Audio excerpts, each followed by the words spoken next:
Hello, welcome back to Malicious Compliance Stories. We have 3 stories for you today. What is it with takeovers and colorblind management? Karen demands I prove that I'm handicapped and immediately regrets it. And you said to surprise you. But before we begin, don't forget to subscribe to our channel if you're new here and turn on notifications so you don't miss a new video every single day. Alright, let's get started. Our first story. What is it with takeovers and colorblind management? Reading a few stories here, I immediately think of how this year went for me. A bit of context. I worked for the same company for the last 20 years and recently started thinking about options. I had a second job, which I really enjoyed and did really for fun and to have a little bit of cash to spend on boys' toys, but it was never going to pay my mortgage. During the COVID pandemic, we were all sent to work from home, and you know what? It worked. Most folks on the team got more done and had a significantly better work-life balance. Right at the start, though, the company was taken over, and that was the start of 2 years of changes. The first was an attempt to cut everyone's pay by 10% because of COVID. The company is in online payments, and COVID was a real money spinner for them. The CEO and CTO bragged that they gave up their salary for 6 months to sweeten the 10% pay cut, but what they didn't do was give up their bonuses or options, and they got really well out of that. Top tip for CEOs or CTOs in Fortune 500 companies: your salary packages are posted publicly, so we knew what you got. Roll the clock fast forwards to this summer, and the CTO and CEO are awarded a huge pay rise to compensate for the time they gave up their salary. At the same time, staff was told there was no pay raise forthcoming for them as there wasn't the money to do it. They also cut long service awards, so my expected service bonus evaporated. Then they had a town hall meeting, and there were a lot of heated discussions on pay and the cuts to the recognition program. Then came the sledgehammer: everyone had to switch back to working in the office. There was an option for continued home working, but that would require a reduction in salary to reflect the savings made in commuting and time spent commuting. I asked what other options were on the table and was told I could always look for another job. The timing of that was perfect. I had been looking into options for increasing my work at my second job and was told I could have as many hours as I wanted. I made the call as soon as we left the town hall, asked to go on full-time hours, and got approval immediately. The following Monday, when we all had to go into the office full-time again, I walked in, logged into the network, and I then handed in my notice. Here's where the fun really kicked in. We were asked to give 3 months' notice, but if you have 1 month's notice, there was no legal recourse. I had also carried over quite a lot of vacation from the previous years and had 8 weeks to take. I gave a month's notice and requested a month of my vacation immediately.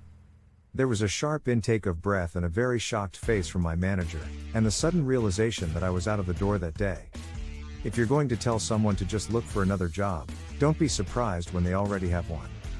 You should also have a backup plan in place in case the person leaving was due to meet with a client later that week.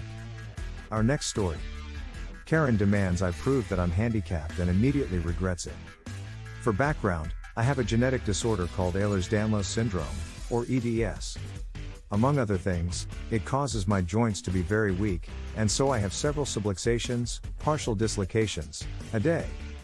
Mostly my shoulders, hips, and fingers. I would like to say that I do not recommend doing this. It caused me a lot of pain during and after this.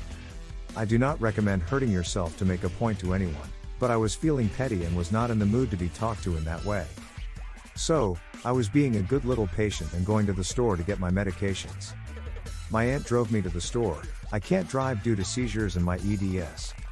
So, we pull into a handicapped parking spot. I hang up my handicap pass, LMK if calling a handicap tag this is inappropriate or stuff like that, so I can change it and stop calling it that Earl, and I hop out of the car. And behind us, a typical Karen minivan pulls up, and we hear the screeching mating call of a Karen excuse me, and I already know what's going to happen. My aunt seemed annoyed, but I turned around with a smile. "Hi, can I help you?" In her nasally voice, she says, "You're not allowed to park there." I fake a confused look and ask, "Why not?" She huffs loudly, "Because you're not handicapped. You look just fine." My aunt is about to go off, but I give her a look that says, "Let me handle this." I turn back to Karen and say, "Ma'am, I am handicapped, but it's not obvious." Before Karen spoke, I knew what she was going to say, and I started mentally preparing myself for what I was about to do. She smiles smugly and says, I love it. I try to explain that it's not safe to prove it and try to explain what I have, but she keeps demanding proof. I'm already exhausted, and her voice and attitude made it even worse and pissed me off. So I look her right in the eyes, grab my hip, and pull it out of place with a sickening pop or crack. I smile to hide the look of pain on my face and say, I park close, so stuff like this has a lower chance of happening. Karen looks like she's going to faint, vomit, or both. I then move my shoulder out of place with the same sickening pop or crack. Karen stumbles back, and the disgusted and fearful look in her eyes made it so worth it. Okay, I get it. Stop. That's actually so gross. While dry heaving, she runs back into her car and speeds off. My aunt quickly helps me into the car so I can put them back in place.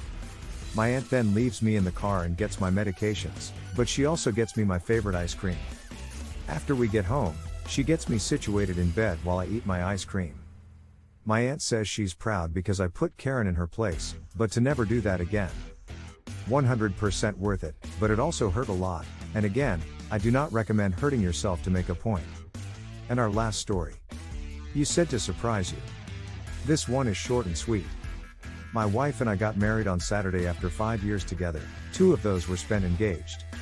We kept the wedding as tiny as possible, 35 people with the photographer and catering staff included, and eschewed lots of American wedding traditions, but I digress. The malicious compliance here comes the day after the wedding. We ended up with a lot of leftovers, including many desserts, among them pumpkin pie, apple turnovers, fruit tarts, cheesecake bites, brownies, and chocolate mouse bites. My wife asks me if I want any dessert.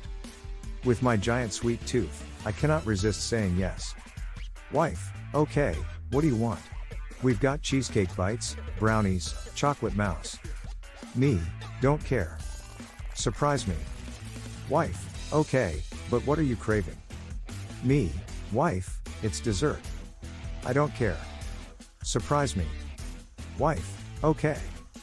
2 minutes later, the wife returns to the living room from the kitchen with 5 containers. My jaw drops, wondering what's going on. The wife responds with a giddy smile, you said to surprise you. So I did, I brought all our desserts. I think I married a good one, folks. Well, that's all for this video. Thank you for tuning in, and I'll see you all in the next one.